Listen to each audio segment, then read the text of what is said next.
Iran আমেরিকার চুক্তি ঠেকাতে মাঝে নেতানিয়াহু, পর্দার আড়ালে তীব্র লবিংয়ের অভিযোগ। যুক্তরাষ্ট্র ও ইরানের মধ্যে সম্ভাব্য চূড়ান্ত চুক্তি ঘিরে নতুন করে উত্তাপ ছড়িয়েছে ওয়াশিংটনের রাজনৈতিক অঙ্গনে। এবার সেই বিতর্কের কেন্দ্রবিন্দুতে উঠে এসেছে ইসরায়েলের প্রধানমন্ত্রী বেঞ্জামিন নেতানিয়াহুর নাম। সিএনএনের এক প্রতিবেদনে দাবি করা হয়েছে, যুক্তরাষ্ট্র ইরান চুক্তিকে প্রভাবিত করতে এবং চুক্তির বিরুদ্ধে রাজনৈতিক চাপ বাড়াতে সক্রিয়ভাবে কাজ করছেন নেতানিয়াহু। প্রতিবেদনে বলা হয়, তিনি মার্কিন প্রেসিডেন্ট ডোনাল্ড ট্রাম্পের উপর চাপ সৃষ্টির জন্য ডানপন্থী মিডিয়া ব্যক্তিত্ব এবং ইসরায়েলপন্থী কিছু মার্কিন সিনেটরকে ব্যবহার করছেন। ওয়াশিংটনের রাজনৈতিক মহলে আলোচনা রয়েছে, চুক্তি নিয়ে জনমতকে প্রভাবিত করার লক্ষ্যে বিভিন্ন প্রভাবশালী কণ্ঠকে সামনে আনা হচ্ছে।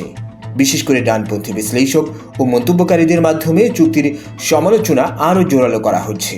এদের মধ্যে মার্ক লেভিনের মতো পরিচিত মিডিয়া ব্যক্তিত্বের নামও উঠে এসেছে।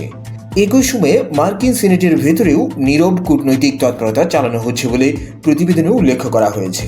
নেতানিয়াহুর ঘনিষ্ঠ কিছু সিনেটরের সঙ্গে যোগাযোগ ও লবিংয়ের মাধ্যমে চুক্তির বিরুদ্ধে রাজনৈতিক প্রতিরোধ গড়ে তোলার চেষ্টা চলছে বলে অভিযোগ করা হয়েছে। বিশ্লেষকদের মতে, যদি এই চুক্তি বাস্তবায়িত হয় তবে তা মধ্যপ্রাচ্যের কৌশলগত ভারসাম্যে বড় ধরনের পরিবর্তন আনতে পারে।